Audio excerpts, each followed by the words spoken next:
Oh bravo. I don't know. Il est le seul. Il est unique. Bonjour à tous et bienvenue dans ce nouvel épisode de Y a-t-il un pilote dans l'écran, votre podcast préféré pour parler de séries télé. Dans le milieu du podcast, justement, ils sont connus pour déterrer les pépites télévisuelles. On les appelle les dérangeurs du risque. Je ne parle pas de tic et tac, mais bien de Pierre et Mathias. Ça va les gars? Salut Jérémy, salut Pierre. Bonjour, et comme d'habitude ça ne va pas après cette introduction grotesque, mais bon, on va faire avec. J'aime bien Tic et Tac en plus, donc ça me déçoit, moi j'aime bien. Donc, T'aimes pas les dérangeurs du risque? J'étais content du jeu de mots, mais... Non, Après, c'est de la merde. J'ai mais pas bon, été c'est le chercher très très drôle. loin, je l'ai écrit 3 minutes avant, avant Oui, qu'on se tais-toi, connecte. tais-toi. Ah, avançons, allons-y, hein, ça va pas... Déjà que Oh. c'est pénible, on va pas passer 2 heures sur tes intros. Dommage, on fera peut-être un podcast juste pour ça. Vivement le best-of. Je ne serai pas là. Du coup, aujourd'hui, on est là pour vous parler de Shadow and Bone, la saga Grisha, donc qui est la nouvelle série fantasy de Netflix qui est sortie la semaine dernière, très exactement le 23 avril, donc peut-être pas la semaine dernière si vous écoutez le podcast dans 2 ans. En tout cas, tradition oblige, on va commencer ce podcast par la lecture du résumé Netflix par notre cher dérangeur du risque, Pierre. À toi, Pierre. Alors oui, résumé très court, encore une fois, de la part de Netflix. Des forces obscures conspirent contre la cartographe orpheline Alina Starkov, mais son pouvoir extraordinaire pourrait changer le destin de son monde en guerre. Ok, voilà, c'est une... Et dans les genres, j'adore les genres Netflix, c'est une série fantastique, une série inspirée de livres et une série pour ados. Donc voilà. Ça résume assez bien le... Tout ce que t'aimes, quoi. Oui. Non, voilà, je suis le public, je suis la cible, quoi, on va dire, pour une fois. Voilà. Qu'est-ce qu'on pourrait dire d'autre? On pourrait dire que c'est... Présente-nous un Alors, peu plus en détail l'histoire de ce pilote, c'est quand même. donc peut-être pas le... On fait l'histoire ou un peu d'où ça vient, parce que c'est deux choses différentes. Allez, vas-y, parle-nous un peu des origines, d'abord. Alors, le monde de Shadow and Bone, c'est inspiré d'un livre, donc tiré du même nom, plutôt de 2 séries de livres. Donc là, c'est Shadow and Bone, là, une trilogie, si je dis pas de bêtises, et après The Six of Crows, qui est une duologie, qui sont écrits par une dame qui s'appelle Lade Bardugo, qui a servi aussi de script pour à l'écriture de la série, pardon.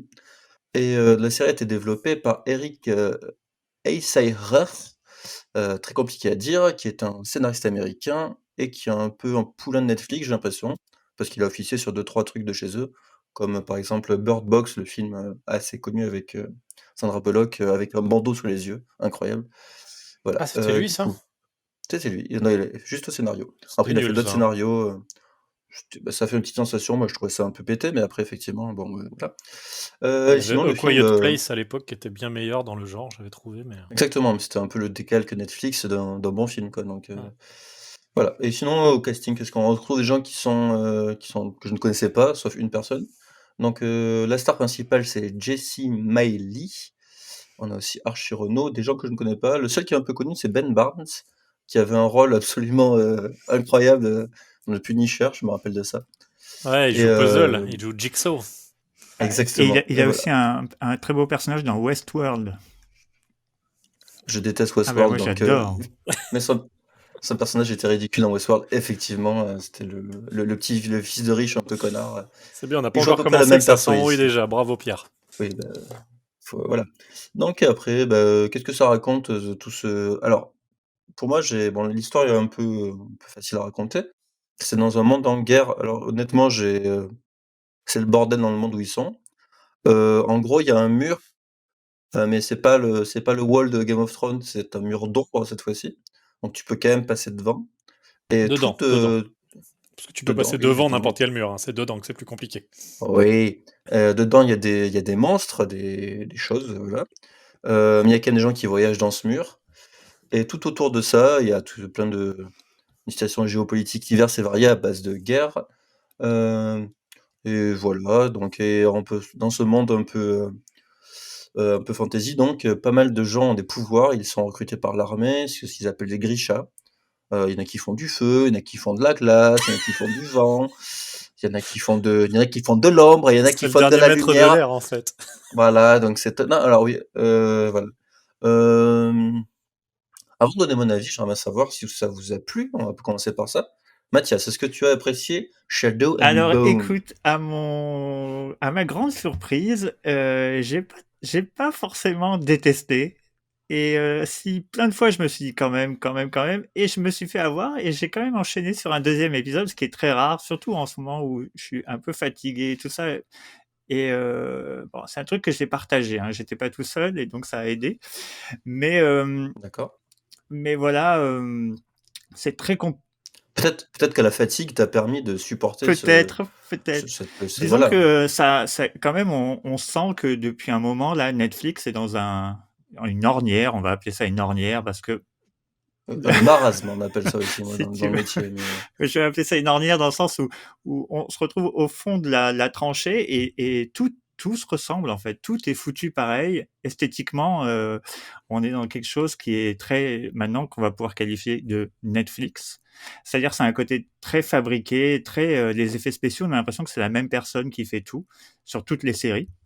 Moi, j'ai quand même réussi à m'attacher au personnage. Il y a un truc, disons que ça reste, il y a une complexité externe, et en fait, l'intérieur, c'est comme un mon chéri, quoi. Quand on croque dedans, tout d'un coup, on découvre qu'à l'intérieur, c'est juste, c'est- Je Ouais, tu vas vois où voir tu où je vas, veux en venir. Je veux dire, c'est mais que voilà. sous des côtés comme ça très complexes, parce qu'il y a quand même beaucoup de personnages. Il y a un, comment ça s'appelle? Il y a un côté, c'est un peu d'inspiration de l'Est, slovaque, russe, on sait pas trop. Il y a du cyrillique et tout ça, donc tout devient un peu compliqué sur les noms des persos, etc. Et quand on regarde le cœur, en fait, c'est très simple. Il y a d'un côté, il y a les bons, il y a les gentils, et de l'autre, il y a les méchants. Il y a cette espèce de nuage dont tu as parlé, là, symbolise l'entre-deux. Et on nous présente deux mondes. D'un côté, un truc où c'est très simple, qui est un peu paysan. Il y a le nuage, et de l'autre côté, il y a un peu la ville, avec toute la déchéance, l'opulence et tout ça. Et on comprend que les deux côtés vont se rejoindre autour de ce but commun qui est la disparition de cette espèce de nuage. Donc ça répond pas du tout à ta question, je crois, mais pour répondre à ta question, donc, en deux mots, bah, j'ai fini par regarder la suite quand même, ce qui prouve que j'ai plutôt aimé. T'as regardé le deuxième D'accord. mieux seulement Ouais, j'ai regardé le deuxième, ouais. Ok. Et effectivement, dans le deuxième, les choses deviennent un peu plus nettes, un peu plus claires, parce que là, il y a quand même, c'est un vrai pilote de, comment est-ce qu'on appelle ça, où on peut, de Mise mise en en place. place. Merci Pierre, c'est vraiment ça. C'est-à-dire que, Oui, un peu trop d'ailleurs. Moi, c'est un des problèmes que j'ai eu. Peut-être l'avis de Jérém ouais. avant que. Voilà, merci Jérém. Non, mais Euh, je sais pas. Il y a 10 ans, j'aurais apprécié, je pense, parce que j'étais encore un peu dans le mood de ces adaptations de romans fantasy un peu sympathiques. Ouais, j'appelle ça du sous Harry Potter-like, en fait, où genre, voilà, il y en a eu tellement, il y en a eu tellement il y en avait même des temps. filons à creuser après l'arrêt d'Harry Potter. Il fallait sortir des nouvelles séries de romans de fantasy pour adolescents. Et voilà, je pense qu'il y en a plein qui se sont engouffrés dans la brèche, qui ont essayé de créer des trucs. Puis 10 ans plus tard, on se rend compte qu'il y a vraiment pas grand-chose de bien. Alors il y a HBO qui a eu la bonne idée pour le coup d'adapter His Dark Material, donc de Philip Pullman, la Croisée des mondes, la, qui est la trilogie aussi donc de livres de Philip Pullman, qui pour le coup sont des très bons livres, mais qui n'ont pas été faits après les Harry Potter. C'était même un petit peu avant, si je dis pas de bêtises. Non, que dire sur Shadow and Bone. Écoute, ouais, bah déjà la mise en place, moi déjà, ça me fatigue. En fait, l'univers m'intéresse pas déjà. Je trouve, on a déjà vu ça 14 fois, quoi, de royaumes. On sent que ça va pas. C'est une espèce de frontière. Si c'était dans notre monde, ce serait un peu genre entre la Chine et la Russie, je pense, parce qu'on voit, il y en a certains, ils ont un peu des bah, il y en a qui sont complètement asiatiques, quoi, avec des noms à consonance chinoise, et les autres qui sont habillés à la russe, avec donc les gros chapeaux russes là en, en- en fourrure, je sais pas exactement comment ça Tchapka. s'appelle. Tchapka, exactement, merci Pierre, avec les uniformes qui rappellent justement un peu les uniformes de l'armée russe du début du XXe siècle. Écoute, non, mais en fait, ce qu'il y a, c'est que déjà, les persos m'intéressent pas parce que on est proche, d'un Bernard l'ermite au niveau du charisme des personnages. J'ai vraiment pas un personnage qui m'a éveillé le sourcil, que ce soit la fille, la pauvre, vraiment tu sens que on lui a donné une description de son personnage sur un post-it et du coup elle sait pas trop quoi faire. Euh, les, les mecs qui sont à côté d'elle, donc parce qu'en gros elle a grandi dans un orphelinat et au final tous les cartographes sont de son orphelinat aussi, donc c'est un peu des amis d'enfance. Et son meilleur ami qui s'appelle Mal, lui il fait partie comment, un éclaireur en gros pour Le l'armée, c'est tracker. ça? Un Le tracker, tracker. ouais, c'est ça. Oui, c'est un peu la même chose, quoi. Et bon, c'est un peu son meilleur ami, mais en fait, elle l'aime en secret, et lui aussi, il l'aime en secret, mais les deux ne le savent pas, et nanani et nanana. Et donc, tout le monde, elle a la très bonne idée, en fait, parce que lui, il est envoyé pour traverser justement le mur de fumée dans le pilote, et elle a peur Alors, pour lui, et donc, en attends, fait, Jérém, peut-être, dis juste qu'ils sont dans une armée et ouais, ils ont des pardon. rôles un peu. Donc du coup, oui, comme je disais, donc elle et les autres, ils sont cartographes, donc ils sont en charge de créer des cartes, quoi, des cartographes, c'est un peu le nom du métier. Donc pour l'armée, je me rappelle plus le nom du pays, donc j'appelais ça l'armée russe. Elle est métisse chinoise russe. Donc du coup, elle est détestée là-bas parce qu'on voit qu'elle est chinoise. À mon avis, quand elle va rencontrer les Chinois, ils vont la détester parce qu'ils vont se dire qu'elle est à moitié russe.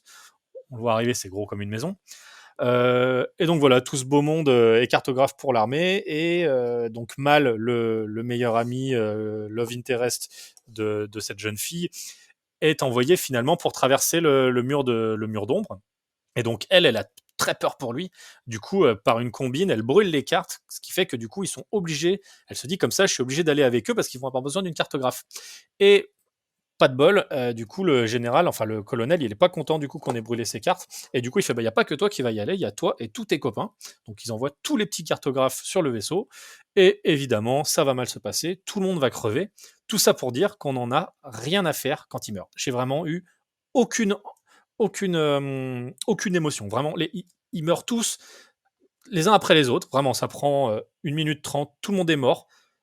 Et tu t'en fous en fait parce que t'as même pas eu le temps, ils ont même pas développé les personnages en fait, t'as pas eu le temps d'avoir le moindre affect avec tout ça, et ce qui fait qu'en fait bah voilà, moi ça me passe des kilomètres au-dessus de la tête.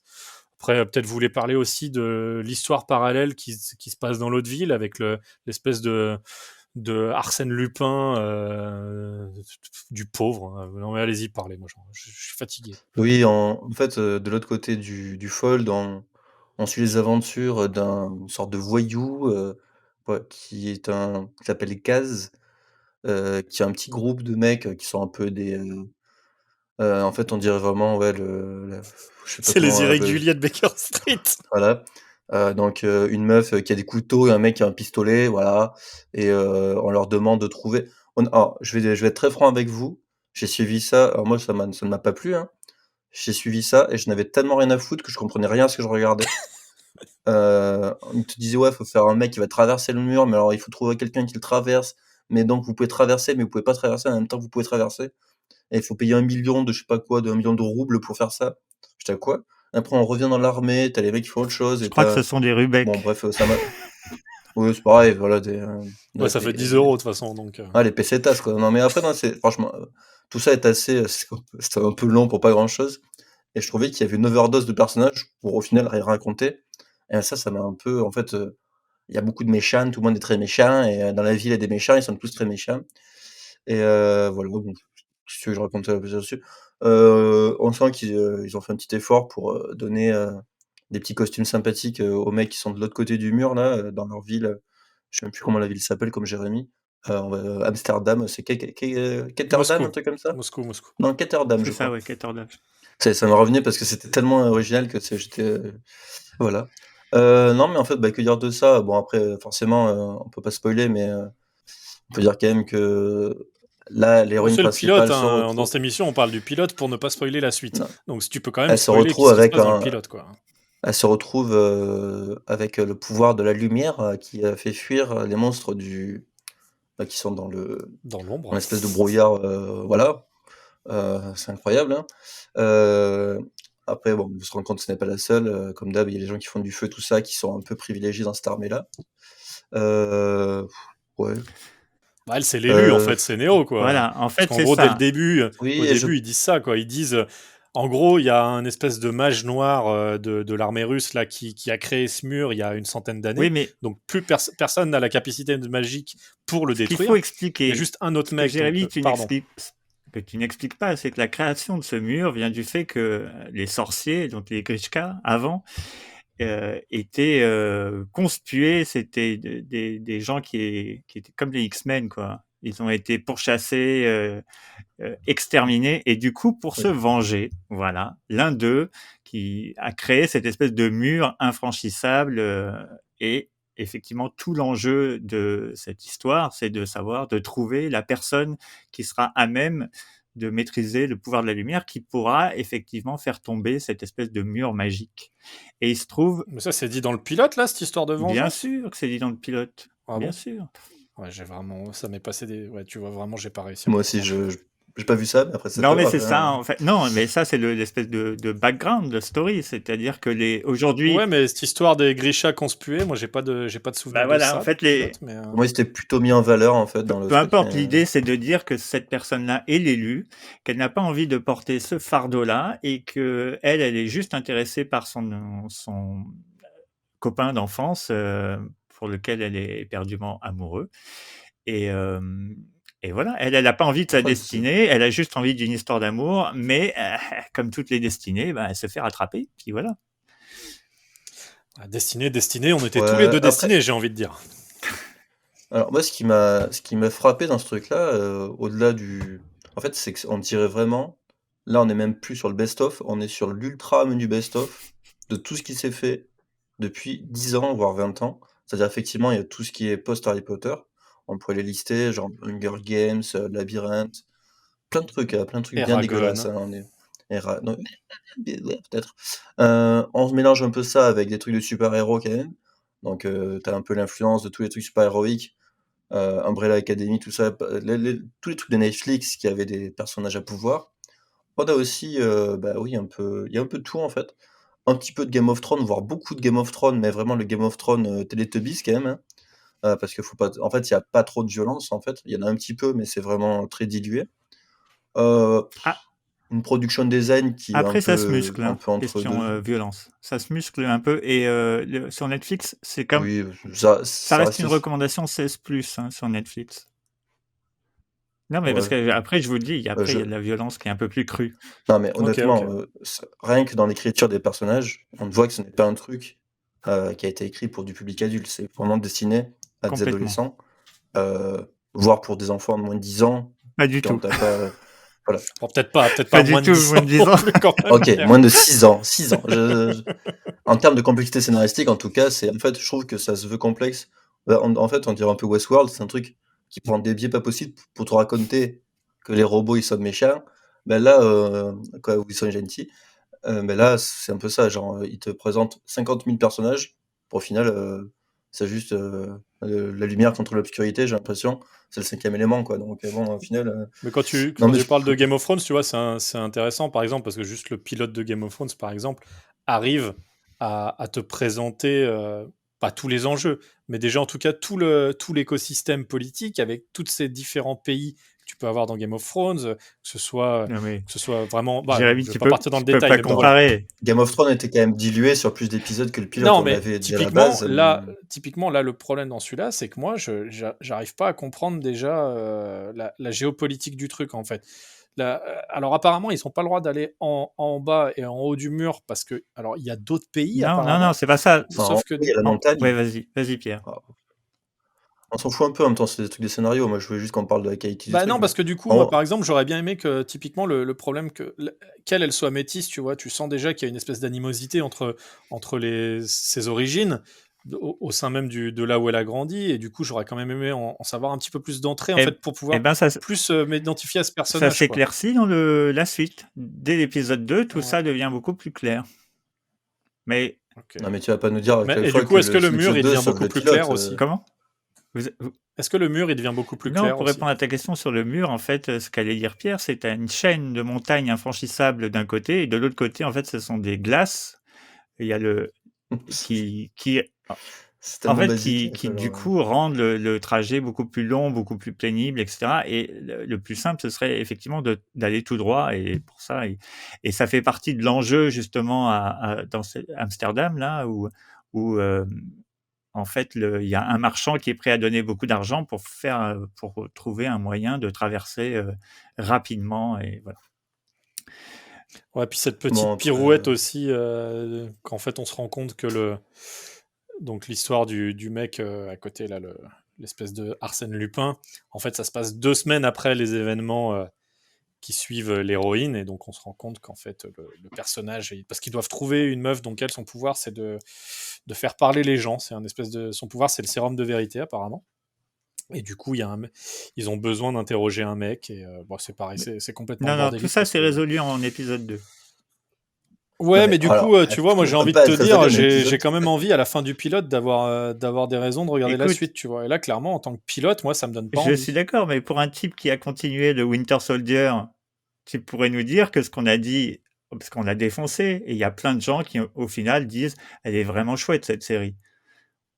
Non, moi je trouve que c'est de la merde, mais après, Jérémy il n'a pas dit ça. Ouais, non, mais l'avantage, c'était que le pilote de Winter Soldier, il se passait absolument rien. Donc, du coup, tu commençais l'épisode 2, c'était presque comme quand tu commençais la série, Comme quoi. quoi, on rentre quand même Mais, dans une ère où les diffuseurs se disent c'est pas grave. C'est pas grave si non, et puis l'exposition, Winter Soldier, elle est pourrie. C'est pas grave parce que par la suite, ouais, mais Winter Soldier, tu vois, je le regarde pas de la même façon parce qu'ils savent que, de toute façon, tous les mecs qui suivent le MCU vont continuer pour savoir la fin et être à jour dans l'univers. Donc et là, on est dans une création originale, et typiquement, bah, par exemple, j'ai pris beaucoup plus de plaisir devant Is Dark Material. Après, voilà, c'est du HBO, donc déjà, bah même si voilà, si pas c'est une série de comparable. romans pour adolescents, on ne prend pas pour un débile, C'est quoi. comme quand tu prends l'exemple de Game of Thrones. Quand même, Game of Thrones, ils ont été obligés de refaire le pilote. Et c'était Oui, pas des pilotes à 2 balles, tu vois. C'était pas des pilotes avec le même stagiaire là qui fait tous les effets spéciaux. Du coup, bon, vous êtes dur, vous avez raison mais d'être alors, là, dur, mais c'est pas. Voilà, moi j'ai trouvé que quelque part, ouais, j'ai regardé le 2 et ça suffit à argumenter mon propos. mais en plus, moi, je je trouve ça vois qu'il y a tellement des faible. choses, tu vois, qui pourraient être intéressantes. Parce que j'ai encore quand même un peu une petite âme d'enfant adolescent sur toutes ces histoires de fantasy. Et quand je disais il y a 10 ans, je l'aurais regardé, il y a 10 ans, j'aurais adoré, je pense. Parce que vraiment, moi, je suis vraiment fan au départ de tous ces univers-là. Typiquement, je me répète, mais Is Dark Material, je l'ai découvert il y a 3 mois, je l'ai défoncé la Pareil, série. pareil. Et, c'est juste que là, moi, je trouve que le pilote n'est pas efficace, et il manque des choses pour me donner envie Eh d'approfondir ben, je suis l'univers. d'accord avec Et vous. il En fait, manque ce un qui petit manque, peu de Je suis complexité. d'accord avec vous deux. C'est pas un bon pilote. C'est pas un truc qui donne envie. C'est très orienté teen, ado. Et voilà. le problème, c'est que ça ne. En fait, encore une fois, les mecs ne savent absolument pas écrire des personnages et absolument pas poser des bases, en fait. Moi, il n'y a rien dans tout ça qui n'est pas déjà vu. Alors, effectivement, il reste plein de mystères, Alors, euh, pour la petite histoire, pas moi, très je n'ai pas lu intéressants. les livres. Je n'ai pas lu la trilogie de comment s'appelle-t-elle, Lee Bardugo.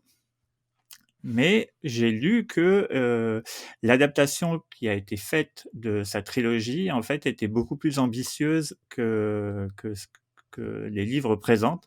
C'est-à-dire que Ah, les putain. livres font vraiment la séparation entre les deux parties du nuage, et alors que là, très rapidement, dans la série, en fait, les deux parties du nuage vont avoir un objectif commun qui n'est pas présent dans le bouquin. Et donc, je pense que ça les oblige à faire une D'accord. exposition qui est un peu au pas de charge pour essayer de dire attendez, vous allez voir, on va tout organiser. Et ce qui fait que, C'est quand Ah, même donc assez on n'est mauvais pas dans signe, une. hein. si, on est dans une Pardon. adaptation, mais pas à la bonne franquette, mais tu vois, libre Pas adaptation. littéral, Ouais, quoi. ouais, c'est pas littéral. C'est-à-dire qu'ils ont mélangé les deux tomes. Elle, dans D'accord. les bouquins, de ce que j'ai lu, hein, dans les bouquins, ils mettaient beaucoup plus de temps à mettre en place. Et là, ils ont voulu, par un souci d'efficacité, ils en ont fait beaucoup. Et ça se sent, effectivement, ça donne quelque chose qui est un peu brouillon. Et voilà. Ouais, je pense. Oui, mais peut-être qu'il n'y avait rien à raconter dans chacun des deux livres, et du coup, quand tu mets les deux ensemble, ça donne quand même un truc où il y a toujours rien à raconter, mais avec beaucoup plus de personnages. Ah, ça aurait C'est un peut-être peu été un intéressant qu'il y ait quelqu'un qui les ait lus. Peut-être on aurait Pierre, par pu exemple. Bon, en même temps, élaborer un peu si tous plus. les Mais trucs comme ça, je veux pas dire des trucs comme ça, on a déjà assez de trucs à regarder et à faire, donc c'est vrai, c'est non, vrai. mais en fait, bon, je pense que ça peut trouver son public, ce genre de choses, mais honnêtement, s'ils veulent un gros succès et je suis pas le plus grand fan de Game of Thrones, parce que même moi, j'ai beaucoup de le grief contre cette série.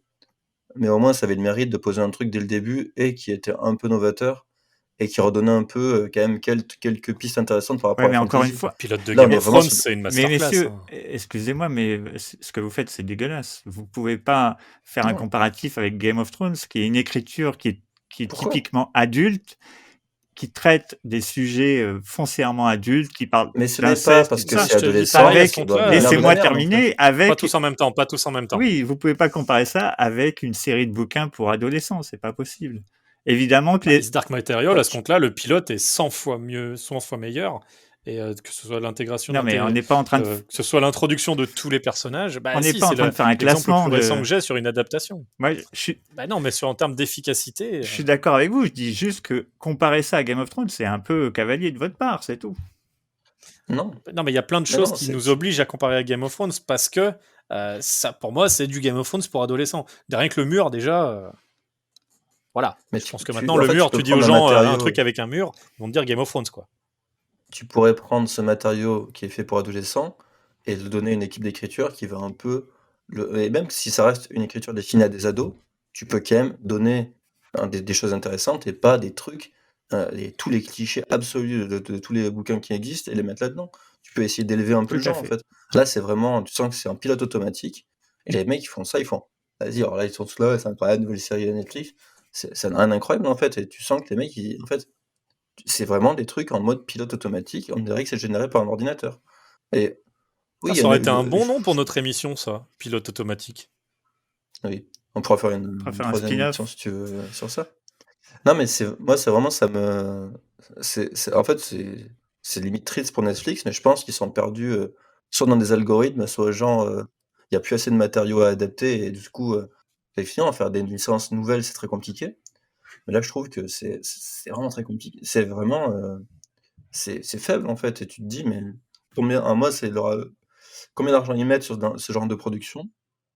Et en fait, quel est le ratio entre quel est le risque à prendre pour eux? J'ai l'impression que pour eux, c'est le risque zéro en fait, parce qu'ils font des trucs comme ça. Voilà, ça va quelques gens vont regarder sur Netflix. Ça, je sais pas si ça marche ou pas, parce qu'on sait jamais avec Si, là, Netflix. c'est Mais forcément tu sens premier dans les recommandations, tu sais. mais oui, mais Bah oui, tout est premier quand tu regardes un truc, il est bah toujours oui. premier. Donc, En plus, déjà, mais ça a été tourné en Hongrie, hein, donc déjà, ça n'a pas dû coûter trop cher. Attention, attention, Jérémy, ça va déraper là. Je sais pas dans quel chemin tu t'embarques. Ah bah non, mais clairement, non, c'est bien que les productions comme s'ils ça en envoient Hongrie, ça coûte pas cher. s'ils envoient tourner le truc en Hongrie, c'est bon déjà sûrement pour choper des aides européennes et faire des optimisations d'impôts. Enfin, j'ai rien contre Netflix, mais bon, Et il y a sûrement tu un vois petit bien truc où c'est comme ça. tourné. Hein, Mais bon, c'est tourné dans des champs, clairement, le truc. clairement, les coûts pour tourner en Hongrie, c'est sûrement pas les mêmes que pour tourner aux États-Unis. Hein. Et Mais en si tu plus, envoies toute tu ton vois équipe en clairement, Hongrie, et que ça te coûte sûrement beaucoup moins cher. C'est- tu vois bien le pilote en fait. Tout ce qui est en extérieur, c'est des décors un peu des plaines en Hongrie. Et dès qu'il passe en studio, c'est-à-dire toute la ville de Ketterdam, là, c'est à Vancouver dans des studios un peu dégueulasses. Alors, c'est pas moche comme tout, hein, c'est un peu de meilleure qualité que Baker Street, par exemple, qui était vraiment le niveau zéro. Mais en termes de recherche artistique, on n'est pas loin, quoi. Bah, Donc, comme c'est Mathias dit, pas, hein, c'est on pas, voit vraiment la patine, il y a vraiment cette patine Netflix qui est devenue une norme, j'ai l'impression, de toute leur prod. ouais, c'est Sauf, les séries sauf exception, interchangeables, quoi. quoi. Moi, je vous le concède, Bah, hein. tant qu'il n'y a pas un vrai créateur derrière. Dès qu'il n'y a pas un vrai créateur derrière, c'est dommage. En fait, je pense qu'il devrait peut-être. Alors, c'est le problème de la vidéo à la demande. Il faut sortir, sortir, sortir du contenu. Mais peut-être que leur cycle de production et de création des séries est trop courte. Et du coup, ils sont obligés de proposer et d'y aller. Après, il y a quand même du temps. Là, il y a eu le Covid, tout ça, donc il y a eu des délais. Mais je pense que c'est des séries qui sont trop expédiées, en fait. Et du coup, dans cette rapidité de la. Faut que ça sorte, faut que ça sorte. Et surtout sur des saisons en un bloc comme ça, je pense que c'est un format qui fait du mal aux séries. Il y en a, quand t'as un nom derrière ou que t'as un mec qui a un peu réfléchi, ça peut donner des choses intéressantes. Tant qu'ils resteront dans ce truc-là, et malheureusement ça va s'empirer avec toutes les offres à la demande qu'il y a maintenant, ça va être de pire en pire en fait. Et, ils vont... Après, moi je suis pas d'affect pour les bouquins, et je me dis, je pense pas que ce soit des grands livres, après bon, peut-être que je me trompe, mais peut-être que les gens qui aimaient ces bouquins-là en auront pour leur argent, et que écoute, c'est bien. Pour moi, c'est pas une série que je vais regarder, et c'est pas très grave, mais en fait, c'est quand même triste de voir que tout est nivelé un peu par le bas et pas par le haut dans les séries Netflix, quoi. Il faut quand même à chaque fois, je vois pas beaucoup de séries où tu as un petit truc en plus, à moins que ce soit des séries qu'ils ont récupérées de créateurs. Mais là, c'est pas estampillé Netflix avec le saut, quoi. Et là, c'est vraiment typiquement tout ce qui va pas dans la série Netflix, quoi. Ça vaudrait peut-être le coup d'ailleurs qu'on fasse un épisode à thème, mais vraiment Netflix, où chacun présente sa série haut du panier du catalogue Bah, le problème, Netflix. c'est que ce ne sera pas des séries qui ont été produites et choisies par Ça Netflix. se fait quand même. Je pense qu'il y Ah, a mais il y en quand a, même des bonnes choses. bah, il y a certaines séries qui sont intéressantes, Même en mais à chaque animation, fois, je vois, il y a quand même des choses là. J'ai vu bien la. sûr, non, mais en fait, en général, elles sont quand même confiées à un créateur. Quand tu as un créateur derrière Oui, qui a un voilà, c'est vrai ça. nom et qui a une idée, Netflix donne du pognon et c'est intéressant, comme ils peuvent le faire pour les films, avec plus ou moins de succès. Mais là, sur ce genre de truc, tu vois l'équipe de production où tu as des mecs qui sortent de nulle part, quoi. Tu as quand même Sean Levy, c'est vraiment, voilà, c'est l'au-tiers d'Hollywood, quoi, qui Sean participe à ce genre Levy, de c'est le truc. mec de la nuit au musée, non? Exactement. Ah oui, donc oui, on est sur du. Et ben non, mais Sean Levy fait, bah, en fait, ça fait un petit mois qu'il traîne autour de Netflix parce il aura permis de produire Stranger Things. Stranger Things, bon, je peux en dire beaucoup de mal aussi, donc, mais c'est des succès Netflix, donc au final, il se réfère à Non, ça. mais Et je pense qu'il n'essaie là, pas on est de. loin de Stranger Things quand même, hein. Faut reconnaître qu'on est largement en dessous. Stranger Things avait quand même une... Oui, Oui, pour moi, c'est Non, pas je trouve que loin. Stranger Things avait quand même une vraie écriture. Il y avait un vrai truc de... Non, je ne trouve Enfin, pas. de mon point de vue. je trouve je suis non, je suis plutôt d'accord avec Mathias au moins les 2 premières saisons. J'ai jamais réussi à terminer la saison 3 parce que j'ai trouvé ça vraiment pas Non, moi, je possible. trouve que c'est un Mais par contre, copier-coller en j'aime mauvais de beaucoup ce la qu'ils faisaient saison dans les années 2 80. j'aime beaucoup la saison 2 de Stranger Things. Je sais pas, moi, je trouve que c'est Non. vraiment faible aussi. Mais là, tu vois, juste par exemple, ce que tu disais, Pierre, rien qu'au niveau du finish, on est quand même sur un truc, je vois, qui a été fini de tourner en février 2020. Ça fait Ouais, mais il 1 y a le an et 3 Covid, mois donc. qu'ils ont fini de tourner. Ils ont retourné 3 scènes dans un studio à Vancouver, mais t'as quand même presque 1 an et demi de post-prod sur le truc, quoi. Enfin, t'as le temps de peaufiner ton truc et de sortir quelque chose. Enfin, je sais pas, ouais. Je pense qu'à mon avis, comme le problème, comme tu dis, il vient d'un vrai. Il n'y a pas de vrai créa à la barre. Un mec avec une vraie volonté, qui apporte une vraie Bah, les identité créas, au c'est les truc, quoi. producteurs, hein, donc ils ont pas de. Un producteur, il est là pour faire du blé, donc je pense qu'ils ont beaucoup de contraintes économiques. Et les créations, en fait, la part à la création artistique, elle est faite par des algorithmes ou par des grilles de demande ou par des questionnaires à la con.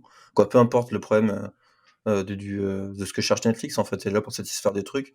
Si toutes les barres de la grille sont cochées, ils diffusent, ils s'en foutent, en fait. Ça marche pas, je pense que l'intérêt artistique, il n'est même plus prévu, en fait. Donc, tout ça, t'as une jolie promo, t'as du joli merchandising.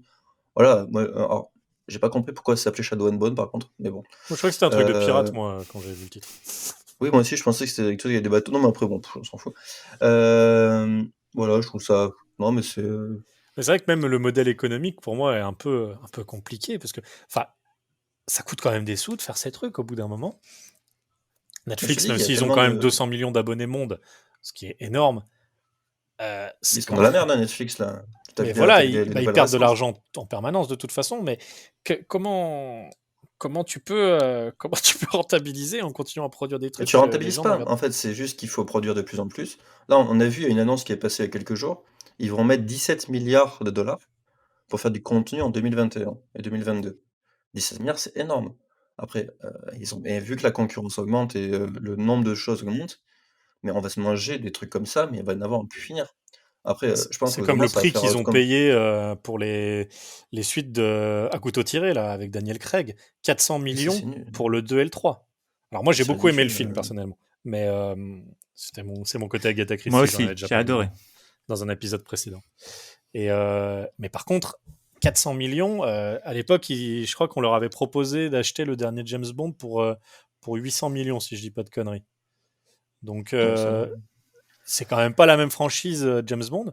Tu dis, putain, est-ce que Knives Out vaut 400 millions Parce qu'après, c'est juste les droits, hein, si je dis pas de conneries. Après, Donc ils après, il y a récupèrent des toute la choses prod bien. hein, Là, dessus. ils ont récupéré un film d'animation qui est très sympa fait par Sony. Ils récupèrent des licences intéressantes. Mais après, c'est parce que, avec toute l'année de quand c'est mangé avec le Covid, Netflix est dans une situation qui est à la fois paradoxale, c'est-à-dire qu'ils ont beaucoup de gens qui regardent, mais ils se font bouffer des parts de marché par Disney+, par HBO Max et par Prime. Et du coup, Et je par pense qu'ils sont Salto vraiment. aussi, non Oui, oui, ça, et par Salto, oui.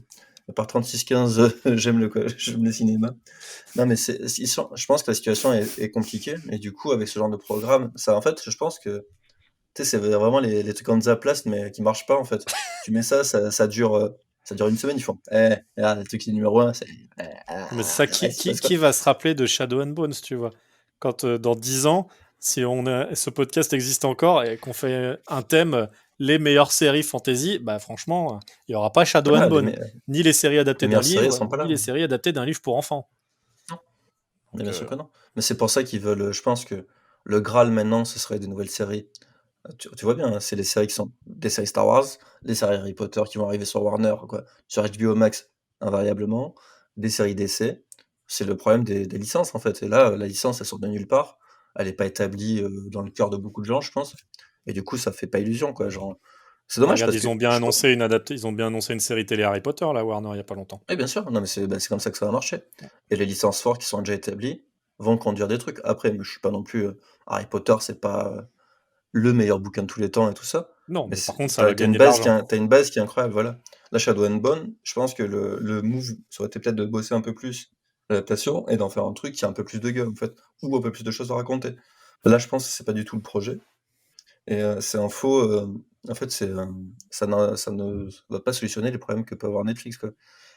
Après, je pense qu'on n'est pas prêt de, de voir la fin de ces trucs-là, du moins tant que l'économie de Netflix se casse pas la gueule, quoi. Il y a quand même eu la bonne nouvelle. Bon, on n'est plus vraiment dans le sujet là depuis tout à l'heure. On parle plus de Oui, c'est vrai. Netflix que de la série, mais bon, on a quand même David Fincher qui est de nouveau apparemment en discussion avec Netflix pour un possible retour de Mindhunter. Donc Ouais, il est toujours là parce qu'il y a Love, Death and Robots qui cool. revient aussi, hein. Ça, Ouais, c'est cool aussi, mais ça hein. sort ce mois-ci d'ailleurs, je pense. J'espère qu'on en Exactement. parlera Ça ici sort parce en que mai, ouais. moi j'ai beaucoup. On en parlera même, c'est sûr d'ailleurs dans cette émission. Même si pour le coup, ça va être un peu difficile pour nous de traiter un Ah, il n'y a pas pilote vraiment de sur pilote sur ça, mais Love, Death and Robot, mais pourquoi on peut pas. faire un spécial à part, On y fera a une pas de souci. spéciale, ouais. Bon, écoutez, je sais pas. Est-ce que vous avez quelque chose à ajouter, les gars? J'ai pas l'impression qu'on soit vraiment rentré dans le fond de la série. On a été un peu méchants, j'ai Non, l'impression. non, si. Bah, Sauf Mathias. c'est un peu à l'image de la série, hein. Non, je pense qu'on a dit ce qu'il fallait dire. C'est un divertissement pour les ados. Et puis voilà. Bon, On est Ah oui, sur. ça résume très bien le truc, ouais. en fait, Tu vois, je oui. préfère regarder The 100. Et pourtant, The 100, Dieu sait que je suis pas la cible. Mais au moins, The 100, je me suis quand même tapé 4 saisons. Je sais pas pourquoi. Mais je me suis Ah, fait The emporter 100? dans le truc. Ah oui, The 100. Non, ouais, les 100, ouais. Ouais, mais The 100, ça veut rien dire, c'est The 100, non? Oui, Bon, bon, les écoute, 100, quoi. je m'en fous, The 100. Mais bon. Donc, comme quoi, on peut ne pas être la cible et avoir une âme d'enfant et regarder The 100 Non, ou mais en Big fait, Shot. au-delà moi, c'est vraiment l'accumulation de clichés, si tu veux. Des mecs qui font des boules de feu, pourquoi pas, mais en fait, dans la manière dont tout est raconté dans ce pilote-là, en fait, il y a rien de surprenant, tu vois? Le méchant, il est noir, il fait de la darkness, il a bien le noir. Tu vois, tu fais: «Mais au secours!» Écoute, tu genre, vois, après dans le pilote, c'est assez nébuleux, tu je vois? pense Donc que mais entre ce que Pierre a dit et la remarque de Jérémy sur les 100, c'est exactement ça. C'est-à-dire qu'on rentre dans une ère de narration qui n'est plus la même. C'est-à-dire qu'avant, il y avait une vraie technique, une vraie envie, je pense, de bien raconter les histoires. Et qu'aujourd'hui, tout ça, c'est en train d'être tiré, Pierre l'a dit très bien, hein, c'est ça qu'il faut retenir, c'est en train d'être tiré vers le bas et que la narration, ça va être un peu le parent pauvre et on va beaucoup passer sur du très superficiel et on va vider le contenu de son contenu et c'est un peu la tangente qu'on relève depuis maintenant qu'on commence ce podcast, là. Mais comme au bon, cinéma, hein, c'est la même chose au cinéma. Hein. C'est cinéma, pas ça que fait le. depuis les années 90 que ça dure, oui. Oui, De temps mais en temps, bon, tu c'est des encore. Ça s'est un peu accentué Et malheureusement, ces moi, dernières années. ça m'a occasionné d'entendre sur des médias des gens défoncer Scorsese quand il avait fait des remarques sur le Marvel Universe en disant qui c'est ce mec pour qui il se prend pour aller frapper. c'est Voilà. Scorsese, quoi. Et c'est quand même voilà, c'est des choses qui font mal au cœur et je pense que c'est une trajectoire qui malheureusement une tangente qui voilà, qui se confirme là. Et alors moi, je l'ai défendu parce que c'est plus sympa de défendre cette série parce que ça nous fait des choses à raconter. Mais c'est vrai que ça reste quand même, voilà, c'est pas foufou, quoi. Voilà. J'avais pas vu, c'est vrai que je suis sur la page Wikipédia de Eric SRR là. C'est du très très lourd, hein. Attention, hein. Freddy le Ah ouais, non, remake, lui, Destination rigole, lui. Finale 5, The Thing, Bloodshot. Alors Bloodshot, attention, hein, c'était vraiment la sortie de l'an dernier. Alors par contre, il y a Premier Contact. Là, Pierre, on va pas être d'accord, mais moi, Ouais, moi, j'aime j'adore Premier Pareil, Contact. on est deux. Merci Mathias, nous on s'aime. D'ailleurs, j'en profite, C'est nul. ils nous écoutent pas, mais moi je les écoute beaucoup. C'est les gens du PIFcast, qui est le podcast du Paris International Fantastic Film Festival. Et donc, ils ont un super podcast que j'aime énormément. Et ils avaient parlé notamment de Premier Contact dans un épisode sur la hard SF, je crois. Et du coup, ils m'avaient amené à lire le recueil de nouvelles originales Donc c'est, je sais plus comment, Ted Chiang, ouais c'est ça, c'est c'est un super auteur de science-fiction. Donc voilà, j'embrasse les gens du PIFcast, peut-être qu'un jour ils nous écouteront. J'aime beaucoup ce que vous faites, et voilà, continuez de nous faire découvrir des bons trucs. C'est bien de parler d'autres podcasts, je pense, que d'une autre. Donc voilà, c'était mon petit moment premier contact. C'est sûrement la seule bonne chose qui soit à la filmographie de ce cher monsieur SRR. Non. Les amis, je pense qu'on a fait le tour, hein. Oui, je pense que bon, vous pouvez regarder donc du coup Shadow and Bones sur Netflix avant que Netflix ferme ses portes, ce qui ne devrait pas trop tarder d'ici quelques jours, quoi, je pense. Le temps que ça passe en numéro 2. Voilà.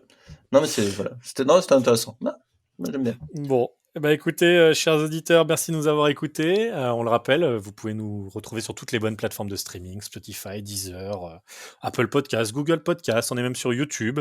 Les réseaux sociaux, c'est Twitter. Alors n'hésitez pas à nous laisser un petit message pour nous dire ce que vous avez pensé de l'épisode, nous dire ce que vous avez pensé de Shadow and Bone aussi, on lit tout, même si pour le moment il n'y a pas beaucoup de messages, on va pas se mentir. Oui, 0, mais bon, Mais bon, c'est le temps qu'on se mette en place. En tout cas, voilà, nous, on continue et on revient très bientôt pour un autre épisode. En attendant, j'espère qu'on va un petit peu sortir de l'ombre et trouver un os à ronger. À bientôt. au revoir. Salut.